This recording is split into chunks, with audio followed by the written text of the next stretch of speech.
Congratulations, the film is so wonderful.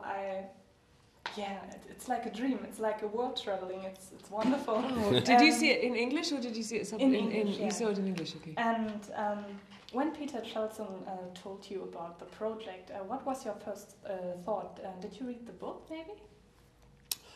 I didn't. I kind of, because it came to me as a screenplay, and I read the screenplay and I really liked it. I was a fan of Peter's work, and I didn't want to complicate my feelings about it by reading the book, because sometimes, I think, you know, a book is one thing and a screenplay is another thing, and sometimes if you get attached to the source material, you can start lamenting omissions from the actual screenplay. So I thought I'd just treat it as a film and read the book at a later date, so I didn't. Did you? No, I didn't read the book either. It's very rare, actually, because I've done a lot of films based on books, and it's the only time I've never read the book. Really? Yeah, I felt probably that's a great credit to the screenplay, that it was so sort of complete, and you know, I understood that the book was quite a lot of musings, you know, perhaps less of a story. Perhaps it's kind of a sort of self-help book, you know. It's like a kind of, it's a dramatised self-help book, really. Yeah. In the story, Clara is very well ordered and nearly perfect, and Hector is chaotic, maybe. How realistic is this characterization when you think about your own feelings? Or I think I'm the opposite of Hector. You're very ordered, are you? No, I'm not. I'm chaotic. Hector's not particularly chaotic, though, is he? But I'm more in touch with my inner Simon than he is with his inner Hector. I think I'm more mature in terms of how I am with my emotions. Hector's like is arrested in his emotional development. You know, he's kind of so cut off. So shallow. They both are. I mean, they both are people who live in their heads much more than probably either of us do. You know, I mean, it's our job to not live in our heads and live in our feelings and stuff. But yes, and I am not. I would not be the sort of mothering type. I mean, I'm just not, unfortunately, as organised as Clara. I mean, I know I probably give the illusion of being so, but I'm very, very messy and chaotic and hopeless, really, in all the ways that she is. I mean, the order in which she keeps her kitchen and sort of makes his little lunchbox. Oh, yeah. I mean, there'd be, you know, I might manage the lunchbox, but there'd be devastation all around, you know. To watch Hector is a bit, as I said, like a 2-hour travel around the world. Sure, he got to do that. Which country was the most inspiring place for you? For me, it was Africa, just because it was somewhere that I've always kind of been interested in, and particularly South Africa as a sort of, you know, politicised teenager, refusing to eat grapes, that kind of thing. To actually go there and to see it up close, to see Johannesburg, to see the remnants of apartheid, which will be around for a very long time, was quite inspiring. To meet the people and to see abject poverty and see happiness in the face of that was pretty humbling. And also lions. Thank you. Well, I didn't travel like Simon travelled. I mean, it was London and Vancouver for me. She's really sore about it, so let's not talk about it. What is your most interesting memory, or more than one memories about filming when you thought about that? God, I mean, it's such a hard question because it was a very eventful shoot. You know, we were in Vancouver for a month, and then we had 10 days off, and then we were in London, and then we had 10 days off, and then we were I was in Africa and China, Tibet. You know, seeing all those different places. It was, I mean, looking back on it now, it's replete with memories of seeing stuff and doing stuff. Because we got out, you know, on the weekends and stuff. We went out to the museums and shopping and tried to see as much of... I think I saw a bit more of South Africa than a tourist would, because we went to places where tourists just don't go, aren't allowed to go, which was pretty amazing. But I remember being just about to leave Tibet, being in Julie, which is the second highest airport in the world. It's at about 14,000 feet.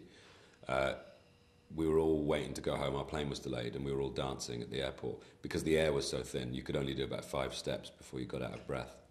That was interesting. Rosemund, I'm also a great fan about your last work, A Long Way Down.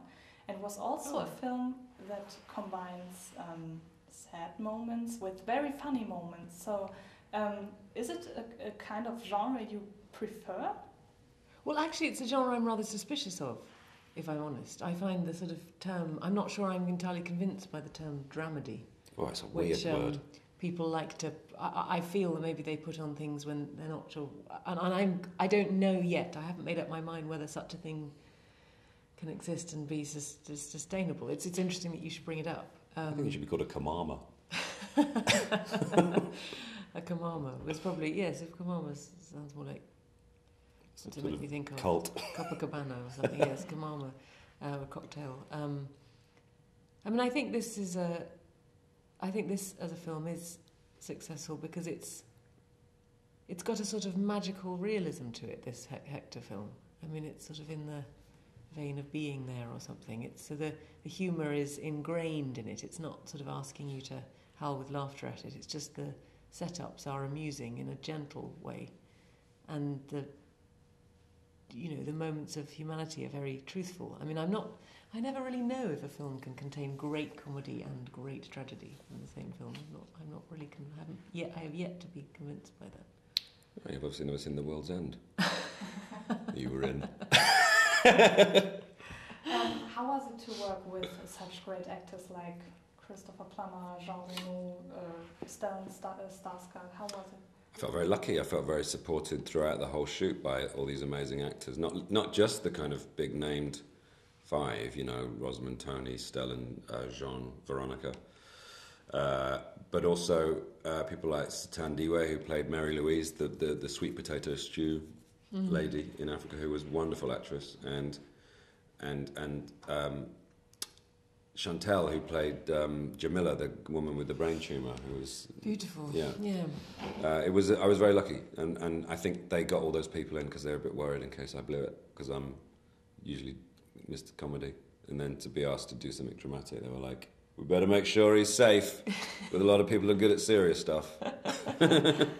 Okay, thank you. Also, you've got a great script, So Peter's eager. You attract good people when you've got, it's not about the size of the part; it's about the quality of the writing. That's what I will say.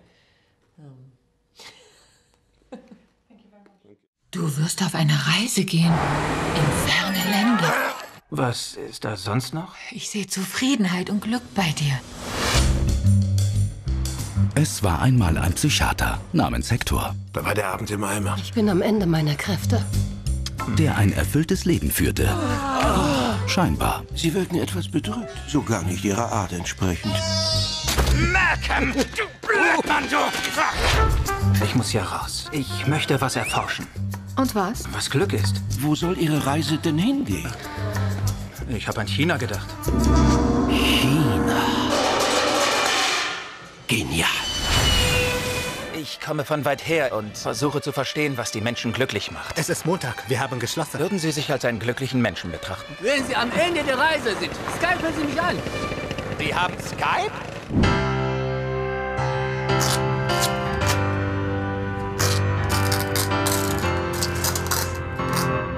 Business oder Vergnügen? Ich will wissen, was Menschen glücklich macht. Hey, ich bin in Afrika. Hallo Jungs! Hey! Kommst du nach Hause? Noch nicht. Endlich kann ich zurück zu meinem bedeutungslosen Leben.